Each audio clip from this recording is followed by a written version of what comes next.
What's up, everybody? This is The Run with Manny Wilson, who always brings you the best topics in sports. So today I'm here with a great friend of mine, Vernon Crump. He played at Jackson College, for a few years, and he decided to take a career change into business. How you doing today, man? I'm doing good, man. Thanks for having me on the show. No problem. I'm glad you could join me. So we're just going to get straight into the first topic today because you're a basketball dude. So, I'm going to bring the topics about basketball to you today.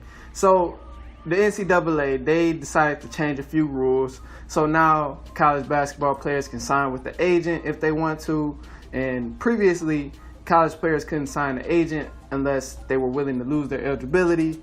And also, college players, they're able to enter the NBA draft and return to school if they go undrafted.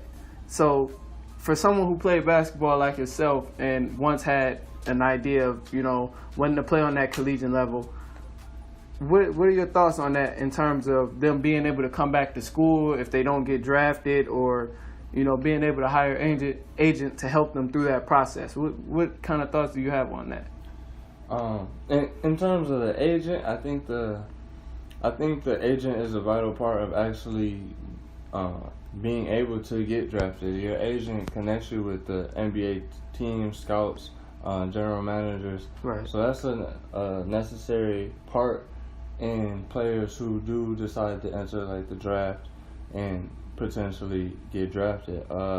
In terms of athletes who enter the draft and go undrafted and allowing them to come back to school, I don't think that was a bad move on the NCAA's part. I think agree. That's a good thing. Yep, I because agree. That probably is, with all the one and dones we've been having lately, it serves as like a reality check to those for a lot of young guys. Yeah, I went with the same route. I'm agreeing with you on that. I think that they should let people come back because some people who go to the league, they go to the league and think they're ready, and then once they get there, they play against people who actually take it serious, and then they like, whoa. Like I'm not. I wasn't even ready for all of this. Dang. And nobody told me. I thought I was good enough, but once they play a few games and then halfway through the season, it's like, geez. Right. Man. Go ahead. So allowing those athletes to come back gives them that opportunity to hone in on their skills, on their strength, on their IQ, all that, and getting that prepared within the collegiate level before trying to enter the draft again. Yeah, definitely. I think that's important. Definitely. It also helps kids who might want to go one and done, but if they don't get drafted, they don't have to worry about trying to force themselves into the NBA. They can always go back to school and be like, okay, I didn't get drafted this year. I got 3 more years. Mm-hmm. I can go back to school, play, and then go back to the draft and be okay if I want. That also brings up the question as well. Should the NBA be able to draft players from from high school? I'm sorry. Should they be able to draft players from high school? Because a lot of guys are going one and done, and a lot of guys don't do good one and done. But like we talked about, I think we talked about actually before we even started recording it, how it's only a handful of guys who get drafted first round, one and done, and then actually do good in the league. It's only a handful of them. And some guys may not need that college experience. Mm-hmm. We don't see too many now because everyone is sent to college, but we can tell once they do that one and done year and then they go to the league, you can mostly pick out the guys who didn't need that college year or not. So what are your thoughts on that in terms of the NBA draft and people from high school? Piggybacking off of the one and dones, we got a lot of collegiate athletes right now that think they're good enough to be in the league, and if we're already seeing that some of the one and done rule may not actually even be the best. So I don't agree with potentially looking into grabbing high school guys and throwing them into the league right after there, especially when we see that some of the collegiate guys aren't ready. Yeah, that's definitely true. That's just my opinion. If we can't if we don't feel like every collegiate guy is ready for the league, how are high school guys ready for the league? The last elite collegiate guy, last elite high school guy I recall coming out straight from high school into the league is King James. Yep, that's it. I haven't seen another high school kid on the King James caliber. You're right, because I think the last person to come from high school was Dwight Howard, and I mean, people got multiple opinions on Dwight Howard. I just think he wasted a lot of his potential that he had. And yeah, he came from high school, but when he came from high school, people seen that how much potential he had to be great. And from him only developing a little bit and having like a good 4 years in the league with the Magic, and then just going on the decline, it's like, whoa, like it's really to me, it's like a waste of his potential. Right. Because a guy that big, a guy that size, and someone who was that athletic, I seen that, and I'm like, you know what? You should be dominating everybody. I don't care who's on the court with you, who your matchup is. You should be dominating everybody. Right. And it's like, you know, I guess that guy, he just wasn't it. He wasn't it. After a few years, he wasn't it. And that's where the thought comes in. Like, would Dwight have been better off going to college first and honing in on those skills? Exactly. For 1, 2, even 3, 4 years. Exactly. Before entering the league. Yeah, because it was a few guys who actually went to college, and like Stanley Johnson, he was a one and done. Trey Lyles was a one and done. Anthony Bennett was a one and done, and Stanley Johnson was the only person who I actually kept up with who went one and done. And that was because he played for one of my teams, which is the Pistons. But yeah, they weren't doing good, and I didn't even see Stanley Johnson do that good. Honestly, he was developing much slower than what he could have. But I think if he would have stayed in college, he did good in college. But if he would have stayed there, I think he could have developed much more at a faster rate as well. And then when he got to the league, he would have been able to make a better impact than what he did once he first got there. Right. Yeah. So now that we uncovered that, it's time to go over to the next topic. Moving toward the NBA. So Carmelo Anthony, this guy, officially is signing with the Rockets. Melo is officially signing with the Rockets. He is not sure if he's going to accept any bench role. He said he's willing to do whatever, but the coach, even D'Antoni, he even said he's not sure how Melo is going to fit into the team. So what kind of thoughts do you have in terms of, do Melo need to sit down, or is he still Syracuse Melo, as some people think and are hallucinating about him being so just let me know what you think about that. You just made a comment and that the coach isn't sure of how Melo will fit on the team. From that statement alone, I don't think I have any further comment on that. I mean, like, I don't understand why you would bring a player on to a squad and you don't know how that they would help benefit your squad. Exactly. So I'm more not worried about Melo. I mean, Melo's a great player. He's a great scorer. But if the coach doesn't feel like he's unsure of where he's going to fit in on the team, I'm kind of more on the question of, Coach, why did you guys bring him on? Well, a lot of people do say that because his buddy Chris Paul is there, and you know, he can have a big impact on how Melo can fit in the team, and because apparently D'Antoni and Melo didn't get along when he was in New York, when they were together in New York. They didn't get along apparently, and now they just move over to the West Coast and everything's supposed to be perfect. A lot of people have been talking about that, but some people may say because Chris Paul is there, you know, he might be able to make that difference and persuade Melo in a way that's best for the team. But try to be that mediator. Yeah, I think the Rockets got worse because, I mean, they lost Trevor Ariza, and Trevor Ariza was a great player. He could play defense, something that Melo can't do, and he can accept the role, something that Melo has a very tough time doing, as we've seen this offseason, accepting the role. And Trevor Ariza can he's okay with sitting in the corner and knocking down the three and playing defense, playing hard. Right. He's okay with that. Melo, man, I doubt it. Melo is somebody who has to have the ball in his hand to have an impact on the team.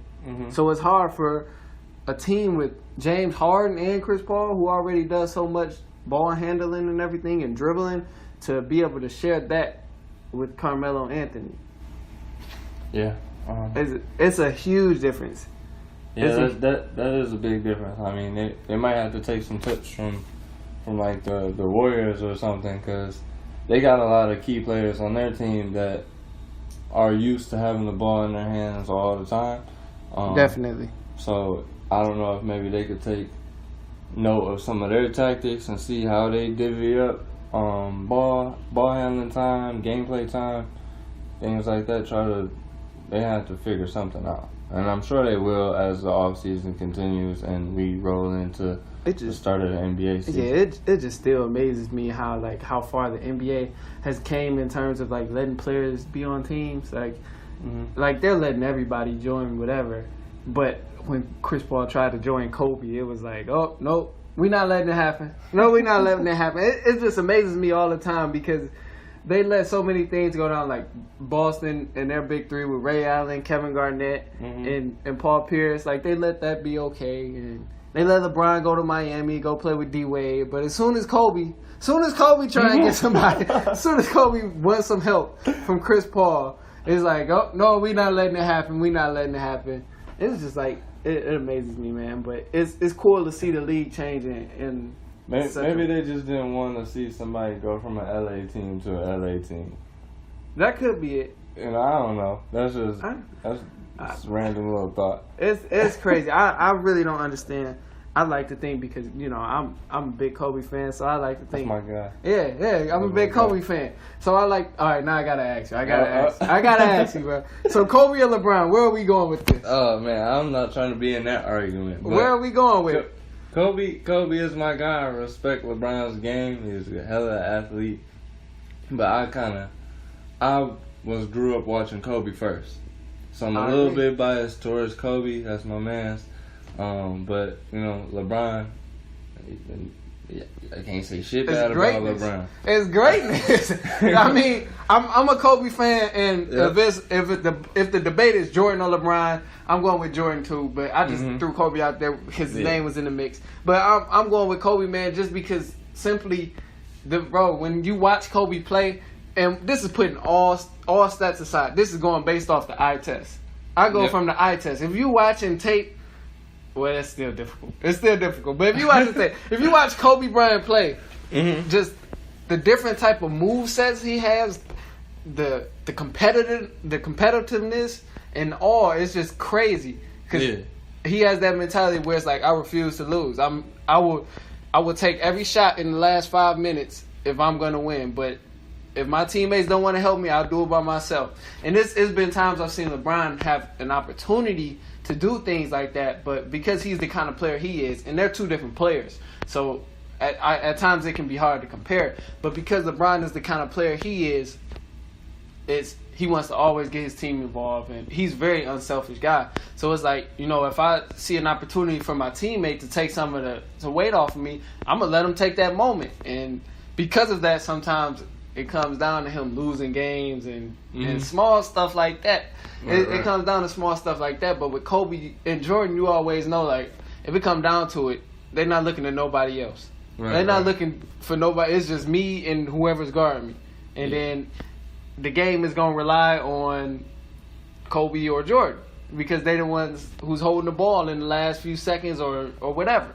They're not going to worry about passing or trying to get teammates involved, none of that. But that's also what separates LeBron and Jordan. It separates them from each other for sure, because LeBron, like you said, very unselfish guy. Sometimes that may hurt him a little bit more than help him in certain games and certain situations. But at the same time, you can't knock him down for that. Like, you're on a team, as you guys are supposed to have trust in each other. Should he won MVP? Should he have won MVP last season over Harden? You think so? Did he win the championship? No, he ain't win the championship. He was playing the Warriors. All right. He was playing the Warriors.